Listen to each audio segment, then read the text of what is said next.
Vinita. Thank you so much for being on the Decoding Draupadi podcast. Welcome, welcome. Hi Anshika, such a pleasure to be here today. Okay, Vinita, I will jump right in. I know you as two people from my research on the internet. One is Vinita Surana, who is a very, very celebrated entrepreneur and an investor. The second person is a younger child who was a shy kid and, always in her own world, very much whimsical. And from that child to the woman who you are today, I'm sure there has been immense effort and journey that you've gone through. My first question, I want to start with what was that journey like and what has changed and what has stayed? Yeah, I mean, you're absolutely right. I feel like I've had a complete identity shift, in a way that I can't even relate now to the younger version of me. But I think this empowerment that I have today wouldn't have been possible without me being like a little lost and whimsical and a little shy, because when I was in that kind of identity, I used to always, there would always be a missing part there. I would always feel like, why cannot I be, the fullest of my potential, or why can't I be, so articulate, or why can't I just in a group of 10 people, why can't I just voice my opinion? And that curiosity kind of led me to this complete identity shift. Got it. Okay, Vinita, talk to me about three most important, crucial decisions of life that you think you've taken, which have made you the woman you are today. I think the first thing is you can have well wishers and you can have people you look up to, could be your parents, could be your teachers, but you should definitely have a mind of your own. And this is like easier said than done, because when you're younger, you feel like the authority figures are the end all be all. You want to impress them, you want them to be impressed and like you and celebrate you. But sometimes you have to be more neutral, more aware, and be like, am I really giving the reins of my life to someone whom I can completely trust? And what I mean Hmm. by that is, I don't think they are trying to, sabotage you or do anything bad, but maybe they have a limited mindset. Maybe your evolution is much bigger than that. So that is the first thing I would say. That completely changed my life, like 360 degrees, or like just complete like somersaults with that kind of mindset. The second thing is that sometimes when you do not find the mentors in the conventional sense, you need to be open to finding them in a different modalities. It can come through a best friend, it can come through a video, it can come through a book, it can come through something very, very unique. And to be open to finding that guidance, that also like was a major part, instrumental in my journey. And the third thing is that if you believe in yourself and you don't see it in your reality yet, like you feel you are at the top of the game in business and sports and any field, and you don't see that in your reality yet, I think the only difference is that you have to persist a little bit longer. You have to persist against the naysayers, against reality, against maybe even your closed ones, to hold that intention that, yeah, you are much more gifted than the reality is presenting itself. And then somehow the reality bends to your thinking. I love how you talk about bending realities. I like to believe the world is a very, very malleable place. It takes time, but it takes its form to shape around you. One of the things you mentioned was having a mind of your own. And I think as a woman and as a person also, it's very, very important to think and choose for yourself and stand by those decisions and Yeah. choices. But what often happens is, like you said, people you look up to are often disappointed in you as a person. And it is, when the first time that happens, it's the most heartbreaking thing that probably happens to you as a person. How do you deal with those emotions? Because the first time you're disappointing somebody you really love and respect, but you also know this is for yourself. But what's the way to get comfortable doing that? Because you know, if you want to do what you want to do in your life and make of it what you want to, you will probably have to face this multiple times over and then come through. So, what has been your experience with that? Absolutely, I really like that question actually, because to think of it, the initial years, it was very, very difficult. To disappoint someone you look up to or is an authority figure, or uh, to disappoint someone you actually wanted to impress. So that kind of, like a resilient mindset, saying that, okay, in the short term, they will be disappointed, but if they can see what I can see at the end of the tunnel, then Hmm. eventually they'll celebrate. Because initially I feel, or at least it's been my experience, that initially they're disappointed in you because they're actually very worried for you. They Hmm. want you to go out of your comfort zone because they don't want you to get hurt. And in their worldview or opinion, they have seen life more than you. And so they don't want you to get hurt, disappointed, taken advantage of sometimes. But I think it is an opportunity for you to show that um, that if you see that full potential in you, that lotus bloom in you, it is an opportunity for you to show that you can get out of the murky situation and like bloom like a lotus. Right. Absolutely. Vinta, you also have been, like, I know from my research, you have talked about this a lot, that you, in family businesses, everybody assumes you inherit a lot of seats, advantages, career, trajectory, all of those things, right? And you've openly chatted about how you've had to earn your spot and not inherit it. What was that like? What were the early years of you starting work at family was like, and how has it changed now? Yeah, and I can tie it back to your previous question as Hmm. well. So early on, when I used to have, so when I used to go to my family business, of course, I was not taken seriously the first few years, I can say. But whenever I used to have a win, like it can be closing a sales deal, it can be giving a very big presentation for our international partners, which no one else in the room can do because you've just prepped yourself so confidently that you are the best person in the room to do, and it is a very big win because it's adding to your top line ultimately. Hmm. Anyway, when you're doing these kind of things, and I used to come back to my parents and my grandparents, and I used to be like, okay, like, this happened today, or this is my win, they would be extremely, extremely disappointed because I was still single at the point. Like, शादी कब कर ये सब तो ठीक है but शादी कब कर.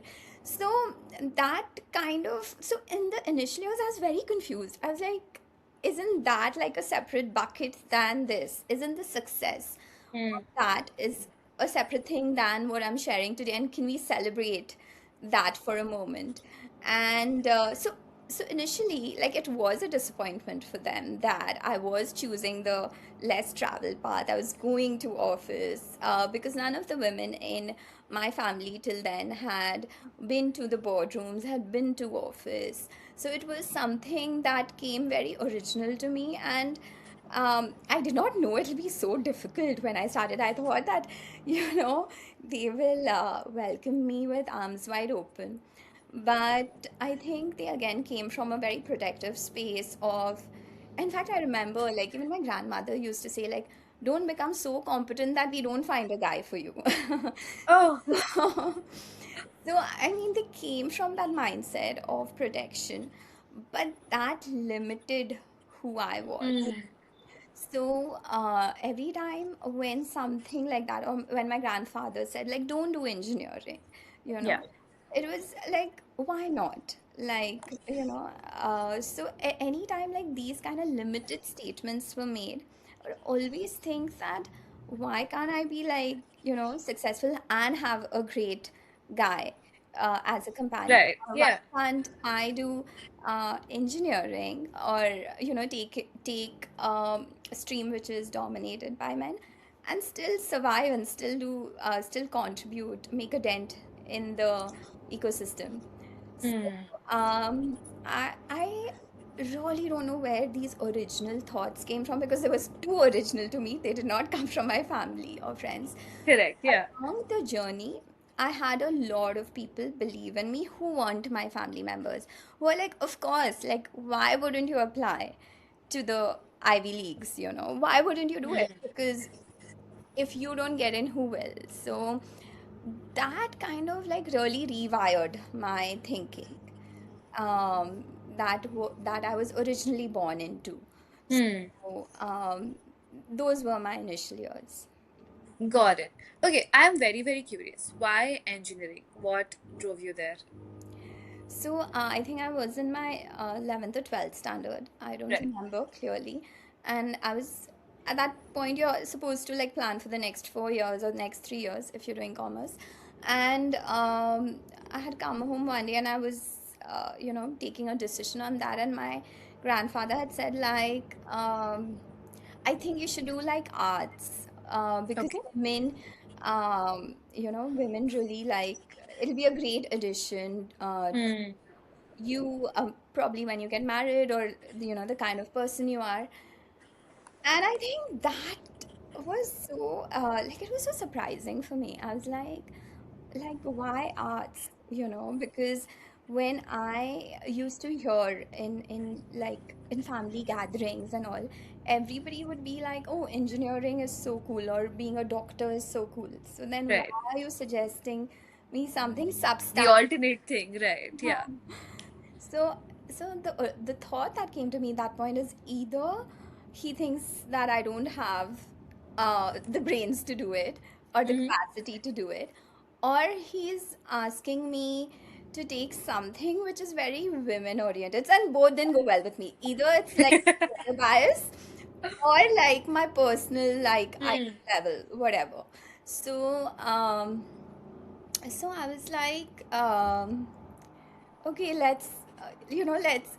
At that point, it wasn't even like, it wasn't a rebel mindset, because I've heard this and I've spoken about this, and a lot of Hmm. people tell me, oh, you came from the rebel mindset. It wasn't a rebel mindset. It was just like, okay, let me see if I have the capacity to do this. Right. So you're a believer of doing hard things, I assume. Absolutely, absolutely. So there were, oh yeah, so there were, I was in my like late 20s, and I was Mm-hmm. doing fairly well by that time in business. I had also graduated, so I have double masters. So before I went Right. to an Ivy League, I went to the UK for my masters of science in international business. So I had like good education. I had like good work experience. I had a few awards by then, Hmm. and I was having a very good year. And suddenly, out of nowhere, okay, I started feeling very dull, because I was like, okay, everything is good, everything is average, everything is smooth. Hmm. And somebody suggested to me, like, there is this really intense meditation course where your last meal is at 11 a.m. in the morning, and you don't talk for 10 days. Okay. Hmm. And I was like, okay, let's do it. So I didn't know at that time it'll be so challenging. But when I actually got there, I went, it's called Vipassana, and I went to the Correct. Yeah. actual, like the main center. Hmm. Like, it was very, very basic. Like, there were no showers. Like, you had to take Hmm. a bath in the olden, like, the olden style. Yeah. Get the water and then take a bath. Right. The whole thing. Yeah, Yes. yeah, yeah. So, and I was like, oh my God, what did I sign up for? Like, you know, either I will fail at it miserably, which a lot of people told me, like, it's okay if you come back in the Hmm. 3 days, or, Correct. Yeah. Third day is the biggest drop off point in these. Yeah. Mhm. And I didn't, so I think that that's the theme of my life. Like, I didn't need to go to boardrooms. I didn't need to go to like Vipassana because life was okay. But um, I think I always had this feeling that um, it becomes too boring. It becomes too like there is something more to my potential. Like I Right. can do something more with this life that has been given. And what is that next thing? And trust me, after the 10 days, okay, it Oh, was you did the 10 days in like the first go? yeah, I did. Wow. And the first, like, it wasn't easy. Like, the third day, I had a breakdown. The seventh Hmm. day, it was very tough for me. And there was always a choice to come back and be in your, the luxury uh, setup that you're born in. Hmm. Hmm. But after I finished that, those are the moments that add droplets to your confidence jar. After I finished that, I was like, okay, like, why can't I go scuba diving? Or why can't I do like other things? Why can't I start a business on my own? So Hmm. I feel like when you put yourself in hard situations, it's not just doing that activity. It's like, who do you become Right. while you go through that experience? Right. Do you still do these hard things? Do you still chase scuba diving adventures and things like that? Absolutely. Absolutely. In every arena of my life. So, 4 years back or something, I'd put on a lot of weight. And I was like, I mean, I was trying everything and I was not able. And so, like, my peer group, everyone was like, okay, it's like, uh, it's natural. It's like when you're aging and this. I was Hmm. like, no, no, of course not. You got to take care of yourself. Yes, correct. Like, of course, yeah, there are many examples of, Hmm. where you can be like that, but there are many more examples, and I think I look up to that. I look up to the Hmm. 2% or the 1% who can get into an Ivy League. So, like, why not me? Who can Hmm. reduce their body fat at any age? So, why not me? So, Hmm. anyway, I went on that journey, learned a new sport, uh, you know, challenged myself in many different ways, and I think I'm the strongest. Like, I think I'm more stronger now than I was in my 20s. Wow, amazing. I So look forward to that. Like, I admire that, and I hope I become that 1% that you have joined when I'm older. But yeah, okay. Vinita, next question. So you mentioned your double masters, right? You went to Manchester and did Wharton also, and I think Wharton was after you had joined work and did some things and then went back, right? yeah. Um, why is my question? What happened and why? So actually, like, this is like a very, like, such a basic story, but yeah. Mhm. So I was doing very well in my business, and I actually had a heartbreak Okay, in my personal life, okay. and I couldn't. So at that point, I was doing so well in my business. I was so well with success. I am Hmm. addicted to success in Hmm. general, but I was so um, going on that upward spree of winning, Hmm. And then I had a heartbreak which I wasn't prepared for. Like I never thought it'll happen to me. So it was very, very tough for me, like, Hmm. that year and everything. And the only way my mind thought of coming out of this was to challenge myself to something that no one at that point believed I could do. Hmm. So you went ahead and found one more hard thing to get through a harder thing. I know it doesn't make sense logically, but at that point it made a lot of sense. And when I had shared it with my father, the first thing he had said that you have my full financial support, Right. but why don't you just apply to a normal school where you'll get in? You can go to the US, you can do whatever you want, but just apply to an average school where it's easier to get in and you won't Hmm. feel bad. I mean, he knew that I was going through the heartbreak as well, Right. so uh, I was like, okay, I'll do that if you want me to do. And so usually people apply to 6 schools. I had applied to 12 because Okay. I Yeah. said that, okay, I'll do what you're asking me to do, but I also want to do this. Right. So the number of applications, like everything Hmm. doubled for me at that, at that point. But I was very laser focused to do something. And I used to keep hearing this one line that only 1% of the people who apply to an Ivy League school get into it. Correct. Yeah. And so I was like, why not try? And then, of course, as life has it, whenever you have a goal in mind and you're laser focused at it, I feel like life sends you a lot of people who help you in that path. Hmm. I found very good mentors, who completely believed in me and my journey and my credentials, that you are a right fit for, this kind of school, and you Hmm. must apply. And getting in and not getting in is, again, uh, you know, there are too many parameters to it. So don't be Absolutely. Yeah. so hard on yourself, but you must apply. And yeah, so everything, like the a lot of courses came my way, a lot of mentors came my way. Hmm. A lot of I had a lot of cousins in the US. I took a lot of help from them. So I started getting a lot of help, not in the way that I expected, but Hmm. I did get the help because I was willing to take a cut on my ego. What I mean by that is like, so I had to, like, I was working in my office, and Right. my parents weren't like too keen on this. So then I had to go to my friend's office and study Oh. from there. Okay.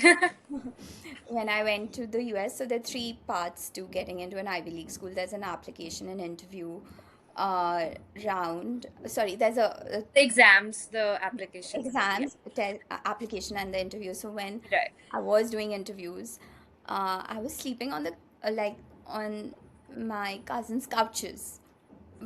So I know it's not a big deal, but like, coming from the background I'm coming from, No, no, fair. Of course. And you have to obviously change a lot of your life in the state you were in, I can imagine.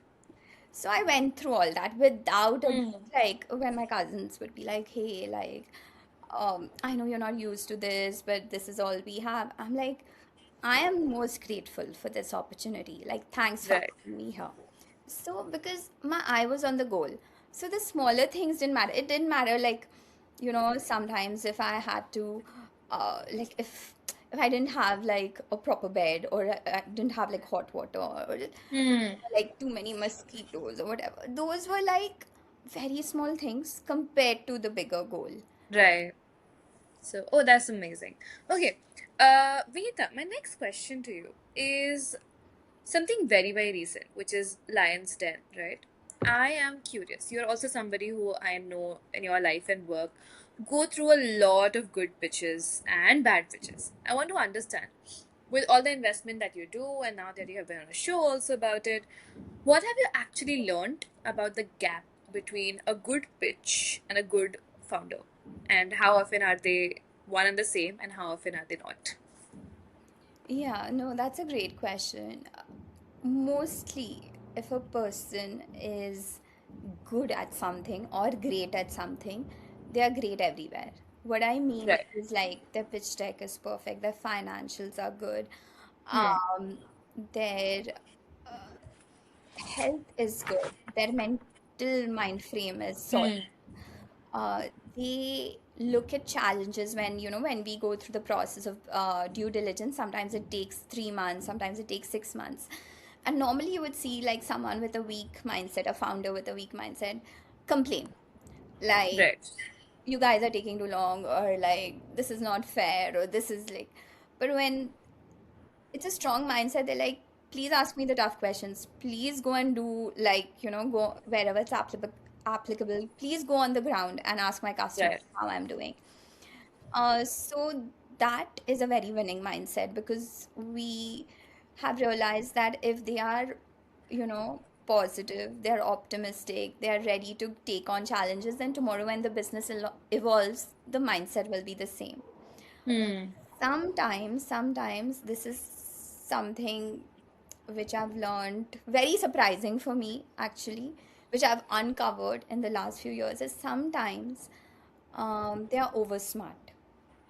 Okay. What I mean by that is um business becomes unethical. Hmm. The books, the books are rigged. The data is rigged. There is too much of adjustments that has happened, and the thing is, we have through our process, because it's so long and so intense, we have Hmm. found these things. It's not that they have come and owned up to us. We have found, like, we've literally found these can of worms with some founders. And so I would say that it is not the easiest to invest your money in someone, and especially if you're a new investor, Hmm. because there is so much of chance to lose that money or get into a wrong partnership. So it's not easy. And I wouldn't say like I've had 100% success rate. I have learned through my failures. I have learned Right.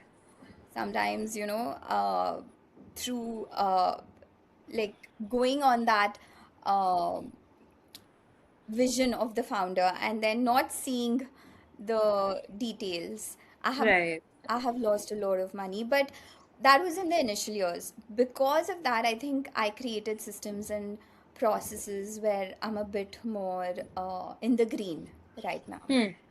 Right. And like investing is one of those spaces where you just need like one win, which probably outlasts the other losses. So I'm sure that whole experience of probably even losing money or, no, making some bad decisions probably teaches you for the next one and the next one and the next one. It's all a lot of uh, pattern recognition, I'd say. But yeah, Vinita, I'm curious to know two things actually. One, what is your investment philosophy, if anything? And second is, what kind of an investor are you? Are you an active? Are you a passive one? What are you looking for? Whatever you have to say to that. So I started off as a passive investor. My initial years was passive investing, also because I did not know the investing world too much. Okay. Um, in that process, I made some wins, but there were a lot of losses. Hmm. When I had those losses, I was like, what am I like?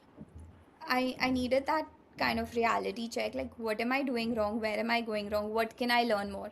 So, at that point, I was an established entrepreneur myself, but I happened to cross paths with someone who was running one of the biggest private equity houses in India. Mm-hmm. And I was like, can I please like just learn this? Because I think, and see, like as a woman in a family business, if you've made losses, you are reminded every day. Okay. So Yeah. it was Till not. you make a bigger like profit. Yes, absolutely, absolutely. So, so I was like, can I like just learn the tricks of the trade? Right. And so at the time, because you're already an established person, it's very difficult for a person to do this because at Hmm. a certain stage of their life. But I almost found a mentor in this person, and they had designed the way I associate with the firm very, very beautifully. So it was called Entrepreneur in Residence. Yeah. And I was continuing to do my business as an entrepreneur, and then I was working with the private equity firm. And through that process, I learned a lot of things. I learned how to hedge your own money. And the biggest lesson was how to change from a passive investor to an active investor. Okay. So when you become an active investor, you can hedge a lot of things because you're betting on yourself again. Hmm. Then you're betting on uh, uh, someone like blindly. So, and by the way, I know like some passive investors listening right now, they'll be like, there are a lot of pros and cons to passive investing. Each correct. Of course there are. But for me, this worked really well. And so I started so after I came out of the private equity firm, I formed a fund of my own where I put these processes in place where I can go as an active investor. And Hmm. our philosophy at that point when I started, and I think it's very similar right now too, is that the founders need to get their product market fit. Okay. What I mean by that is you need to be solving a problem where Hmm. uh, people are paying you money for it. It's an actual problem. You are elevating their lives in some kind of a way. And product market fit also means that whatever is your product or service, there is an actual gap in the market and people are paying money for it. Hmm. You are Hmm. in profit within 6 months of starting the business. Okay. Um, and so yeah, that is one of my fun philosophies for sure. Of course, there are other financial parameters that, Of course, yeah. Vinita, you mentioned this phrase of betting on your own self, right? Which I think you're one of those people who is definitely betting on herself a lot. I think entrepreneurs are also of the same nature. Talk to me about how you became into this person who is actively betting on herself, and how you are you sure you're taking the right bets or the wrong bets. So that's part A of the question. Part B of the question is, women particularly are very, very hesitant to bet on themselves. hmm, I, for one, believe that if there's one person I know for sure I can control the actions of, is myself. So I am the best bet I can take, and in any situation, I'll bet on myself. But I struggle to explain that more strongly and more passionately. I know you have richer experience with this whole idea. So talk to me about this whole idea of betting on yourself. so it started with me going, I was not like this Okay? originally. So whenever I would have anything personal or professional, let's take professional for now, like any business idea, Hmm. I would run first to my father for validation. After I got married, I would run to my husband for validation. So Okay? I would always look for validation in a male counterpart. It could be anyone, it could be my brother, it could be anyone. Uh, Not because I guess I didn't know better or like I was like clueless or lost or like I didn't have the intelligence, but I think it's just that social conditioning that I grew Right. up with. And I realized so many times, so many like in episodes where I would like keep going to them, like, hey, do you think this is right? Do you think I should do it this way? Hmm. And eventually, I would do what I originally knew or my original problem Wanted to. solving skills or partnership strategies. Hmm. And it would work out really well. And, I have a mentor who I look up to for life situations and grander philosophy in life. And he was the one. He was the one who made me aware to this that these are your ideas. You go to them for validation, you execute it, you also get success in it. But because you keep going there, your mind doesn't connect this to empowerment or confidence. You always connect to it like, okay, I did something right for them, or they helped Hmm. me do it. Right. It's always going on impressing the male counterpart rather than putting the pebbles in your confidence jar. And and it's not because it's at a theoretical level. There was proof of the pudding. So Of course. Yeah. so you have to give your mind that proof that this was, what I began with, and I just took a very big route to kind of validate my idea. So when you ask those deeper tough questions in life and you start empowering yourself, and I learned the word empowerment like this because I feel nowadays women use or men use this word very loosely, empowerment, but the actual empowerment is where you're so self-sufficient in your thinking that in your thinking, in your actions, in your success, that Hmm. you don't need external validation. So this kind of empowerment came to me, and that's how I started betting on myself. Now, the a newer example is like when Hmm. I started betting on the founders passively. Experts in their field, probably I don't even know that industry as much as they do. Uh, they are getting revenue in, they are in the green, uh, extremely well they're doing.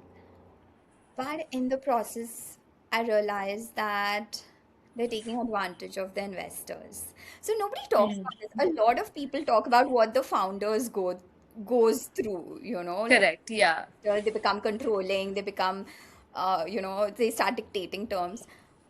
But there is another side because the investors also can get fooled by the founders.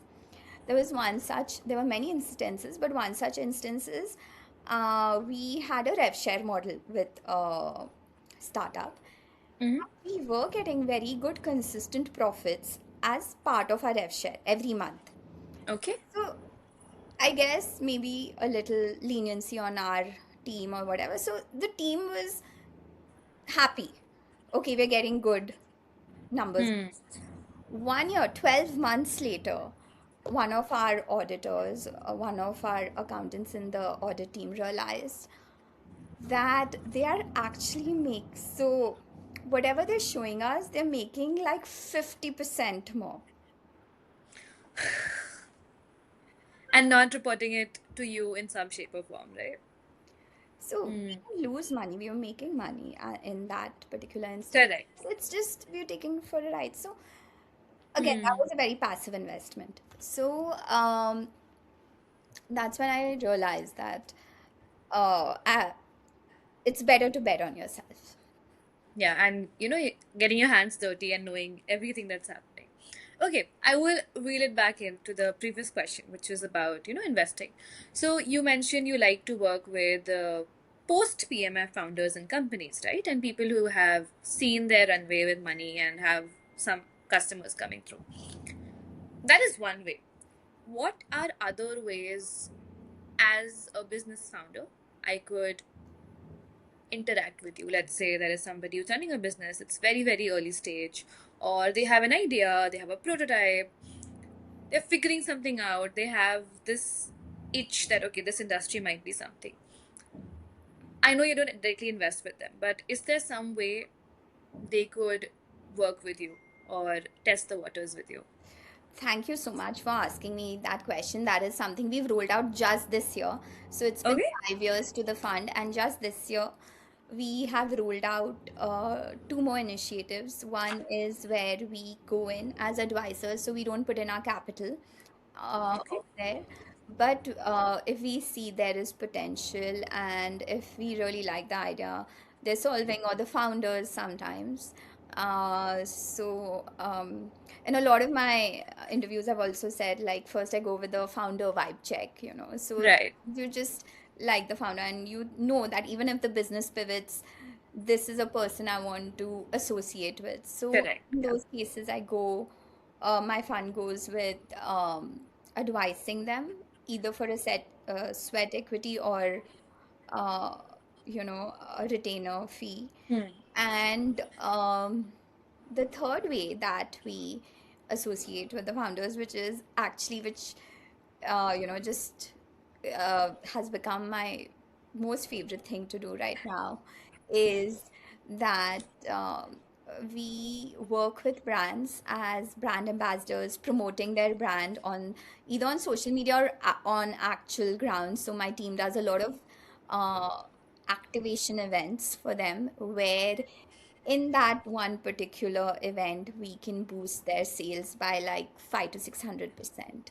We can open Hmm. a lot of doors for them, we can get a lot of people to them.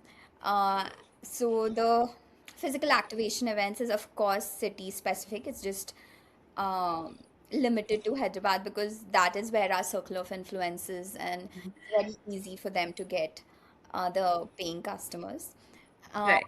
but if it's a brand where we can associate with social media and it can be a national or international campaign, That's also something that we are doing, and we are seeing a lot of win-win situation there because the brand benefits Hmm. a lot. We get to associate with the brand, so maybe like 2 years down the line or 5 years down the line, they become a potential startup to invest in. So Right. So it's a pipeline thing also, which works for you business wise. absolutely, absolutely. And these are the people that we want to associate with, but they don't meet our parameters somehow. Hmm. So, like, how else can we, you know, join hands? So this has been an absolute game changer for us. Because it's just very nice to be in that ecosystem. So most of the investors, if you ask them like, why did you change from an entrepreneur to an investor? And they will say because we love the energy around the startup founders, Hmm. their zeal, their hunger, and stuff like that. So now with these kind of promotions, we get to be in that energy on a regular basis. Amazing. Okay. I have another question. I know you mentioned somewhere that a lot of your deals and partnerships are inbound. And I can clearly see that you have that long term vision with this thing also, that you partner with pre PMF companies to sort of help them out, figure them out, and eventually, sometime, they might become possible partners to invest with, right? Mhm. What are other ways that you build this large inbound volume coming to you? Um, Again, I feel like this is something that came super naturally to me, but I Okay. think if people talk about purpose, Hmm. this would be my purpose. So I speak at conferences, conclaves, seminars. I share my journey, and of course, I'm very. There's some things I'm very passionate about, which I also speak about, where it is like, how do you break that glass ceiling? How do you break the limited mindset? It is something that I have lived. I have, Hmm. and over the years, I have learned that there are proper, there is quantum physics that actually defines what I am living. So I got deeper into it very formally, and then I speak on these topics where, in a layman's term, you can say they are very motivational and inspirational. Hmm. But in a very niche way, it is like a blueprint to success. Okay. So that is something that is a way that a lot of there's a lot of inbound through that, Hmm. and So visibility is, one way, and finding people who interact and probably believe in similar things. Is that it? maybe they believe in similar things, or they're already on the path and they can go a bit more deeper with what I speak. So Hmm. it's Fair. like a good, like a skeletal system, a black book strategy that they can use. Okay, got it. Vinita, like you mentioned before, you did not have to do this, right? You did not have to find speaking gigs and opportunities for yourself and put yourself out there, but you have went out and sought this visibility. I want to understand from you, because you're a public speaker also now, how has it helped you? So that is one, is the business aspect where you can find a lot more people and partners. What else has this visibility and speaking in public kind of thing done for you? A lot of things. The biggest pen to paper is definitely, it's the top of the funnel. It's the visibility. It is something which adds to personal branding because in the last few years, everybody says your brand is synonymous to who you are, and so that has definitely helped there. But I feel like all these things are byproducts. What I mean by that is, I can give you an analogy actually. Sure. So, when I wanted to lose weight, losing weight was a byproduct. I started getting Hmm. into the game, which is paddle, and I absolutely love playing paddle with my friends. It's the best time of my day, and it's a very good kickstart to my day. So I wasn't focusing on losing weight or focusing on um So I've also done a lot of business deals because of this game. So I wasn't focusing on the business deals or losing weight. I was just like, I'm having a great time playing this sport with the people I really vibe with. And somehow I lost weight. A lot of doors opened with me with this activity. It's the same thing with the speaking engagement. Mm-hmm. Everything monetary, everything like the followers, everything visibility is a byproduct of something I absolutely love. What I mean by that is I could be having the worst day of my life, but if I have to show up for a speaking engagement, I will be there at that point. I could be having like physically I could be ill, or I could be having like a very big crisis situation in my business, but I will show up Hmm. for that thing, which I've realized can only happen when it is your purpose, it is your life path, you are absolutely enjoying what you're doing, and then everything kind of is a byproduct of it. Got this. So while we are on the topic of purpose, I also want to touch upon the inner architecture of Vinita. And one thing that you talk about a lot is Abhyas Vairagya, which means effort without attachment. That's a very, very interesting thing to also strange to most people to run a business on. So, what does it actually look like for you on a day to day basis? And how do you practice it on, I'm assuming, the difficult days, but also the good ones? Anshika, you've really done your homework.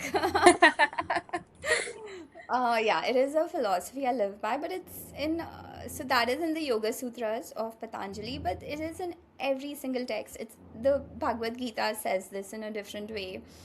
It's the same in Christianity and same in Islam.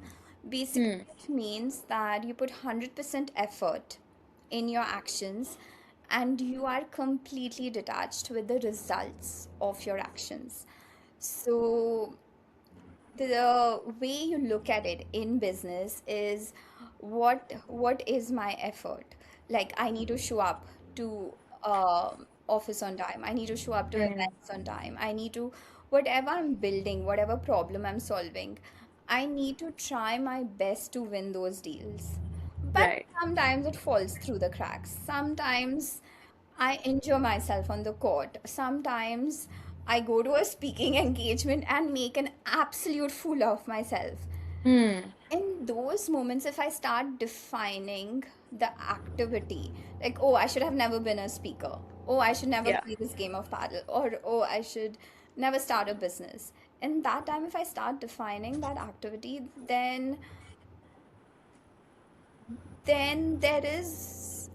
no uh, there is no scope of success, or there is no inner belief. So abhyas vairagya, if you actually break it down, the first part of it is shraddha, which is like the inner belief that you have Hmm. in something. So when you say purpose, right, like what is purpose, you believe in something blindfold, and sometimes for some people is believing in god, believing in a mission, or believing in it. So if you don't have that kind of detachment, it's very easy to give up. The biggest thing Hmm. is you've had a failure and you want to give up on this activity. The only Hmm. way you can be level headed, or you can play the long game, or if you see like very famous actors or very famous athletes, right? They will lose a lot of championships before they win one, or Right. might win and lose and then again win. So what keeps them a sports person, or what keeps them like an actor, is Hmm. craft of is their craft. So this philosophy is basically like focusing on what your dharma is, or your craft is, or what your daily duties are, and being detached from the results. And the detachment itself is so empowering, because most of the time when you're very feverish, or when you're holding on to the result very tightly, you kind of like um, push it away. Hmm. When you are very centered and aligned in your craft, somehow you get bigger results. Got it. Okay. While we were on the idea of, routine and your dharma and everyday things, I have this question I want to ask, which is, what does your morning routine look like? Especially as a person who I know has really high powered busy days, and I cannot even begin to imagine what a calendar looks like with everything that you do. But I'm sure there must be some anchoring moment, even if it's not the mornings, maybe it's the nights or at some point of day. What is that one anchoring routine that if you sort of skip, you know that you struggle showing up better for the rest of your day? Or maybe you have nothing like that and you can show up brilliantly well to the very next thing and move on if something goes wrong. No, I'm not the later. I do have Okay. planned really, really well. In fact, I call it like day design. So, day Okay. design is where you plan your day, and that doesn't mean that we live in a very volatile world and there Hmm. could be 100 volatile things happening in the day. So, that doesn't mean that you're going to stick to it 100%, but at least you have a loose structure. Hmm. So I am very, very passionate about uh, day design, day planning, week planning, because I feel you can maximize who you are. And but it also has to come with balance. It also has to come Right. with awareness. You don't want to like be so productive that you go burnout.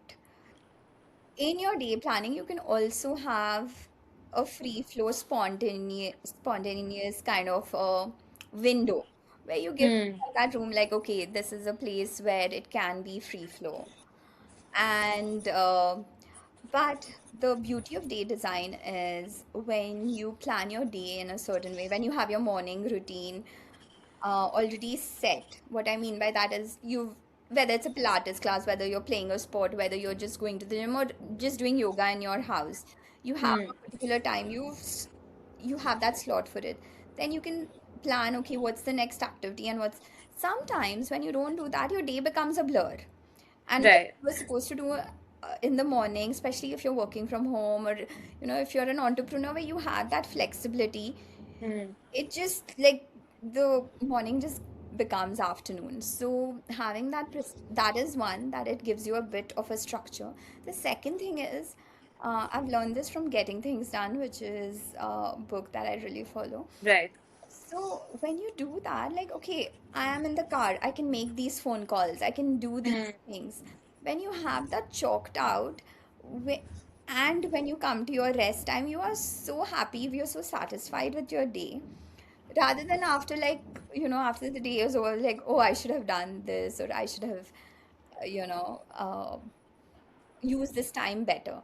So, day design is very important to me, and where it actually anchors, like, it comes from awareness. A lot of people are morning people, and their brains work really well in the morning. I'm not that person. My brain is very, very creative in the evenings. So, I make sure I do it. I plan my day one day before, Hmm. and I don't give myself that much of time to think in the morning. So if I have to show up for meditation, I will kind of just stick to what I have decided a day before. Because I feel a lot of people lose time in the duality of things. So, duality of things is, should I go to the event or not? Should I do meditation today or should I read a book? Yeah. You have that kind of decision making things, it also leads to decision fatigue. Hmm. A better system for me that has worked and what I actually profess is knowing yourself better and planning something given your strengths and weaknesses and eliminating the decision fatigue. Using that energy of making decisions for your business or for the bigger things in the day. So that is something which has really helped me. So one thing that tops everything, and I am I'm a lot into self study and spirituality and meditation. Right. Something that even tops that is day design. Wow, amazing. Okay. Are you the kinds of person who will plan her outfits for the week? Like Steve Jobs used to do the whole black turtleneck and the blue jeans and Birkenstocks at all times. I can see you're the planner kinds, right? Yeah, no, I am like that. I do have, I mean, I don't have one particular outfit for the week. Of course, yeah. Have something which is almost like my office uniform or my, Mm. I'm saying if I'm working out, like I have like a set which is very much pre-decided. I don't want to put my head into it because I want to use that mind space for creating something. Okay, because you mentioned creation, something came to mind. I have also done my research and homework, and I realize you also practice Kathak. Is that something you're still spending time on, or not? Just curiosity. Yeah, I'm a classical Kathak dancer, but it's been a while since I've practiced it. But that is something which is very, very, it used to be very, very meditative for me. Right. But I think I've found like different ways now to do the same. Okay, cool. Next question for you is Vinita, and this is also my last question to you. Is that what is one question more people asked you that you wish came to you more often? And what is the answer to it? What is one question that more people asked me? Yeah, what is one question you wish more people asked you? And Oh, what is the answer? your question just before this. Like I want more people to ask me about how, like, get into the nitty-gritties of day design. Like I Yeah. really want that to be something that I teach to 100 million people, especially like women who are um, who are homemakers. Okay. They, if they have their day designed properly, they can definitely start a lot of part-time businesses. Hmm. Okay, got it. Noted. Is there anything else, Vinita, you'd like to add or say to our people who have tuned in so far? Um, about anything in life, actually. um, I think I can talk about the philosophy that you show up every day. So there are days that you're going to feel like you're going to doubt yourself, like, What am I even doing?" I do that after apparently, like, what looks on social media, I have it all together. I do that Hmm. so many times. And on those days, I think the the most basic thing that you can do is put on a great outfit, just go outside, whether it's with a very dear friend or on your own, and just do one thing that is moving you towards your north. Your north Hmm. something is a purpose that lights up your heart, that gives you joy, and maybe somewhere along the way impacts others. And that can be the most smallest uh, activity in your day, or the most smallest progression to your purpose. But on those are the days that define you, so don't give up on those days. Amazing. I remember you mentioned someplace that you also like winning every single day. So that is also like finding one small win every single day and creating it for yourself, if you will, right? But Vinita, I'm curious because you mentioned mission. What is your mission? This will be my final question. What is your mission? My mission um is to be in a place with less mental modifications. And this again comes from the sutras. So, mental modifications is something that you're very reactive. All of us are very reactive in our day and in our lives. If something happens, if a loved one happens to a loved one, if it happens to something you're building in a business, and it just happens all of a sudden, the first thing is like our mind goes into a lot of worst case scenarios. Hmm. Even if it doesn't go into worst case scenarios, it goes into a lot of like panic, and it goes into a lot of like, what should I do, like a lot of questions. The same thing happens when you have success which is greater than your comfort zone. You're used to some kind of a success and you come a little higher, your mind goes into all places, nazar lagegi, it just, Right. and it could be positive too. I'm the best in the world, and I should be getting a lot more, I should be in a better circle, I should, So when the mind activity comes lower, um, it is, I feel that is a space for actual creativity. So my personal mission in life is to lessen my mental modifications so I can be in a more stable state, like humble in my wins and strong in my losses. 100% effort to my actions and completely detached from my results. Be in a space of less decision fatigue where I can create more. Hmm. Yeah. Okay, got it. Honestly, Veena, that was very, very inspiring, especially this bit about day design.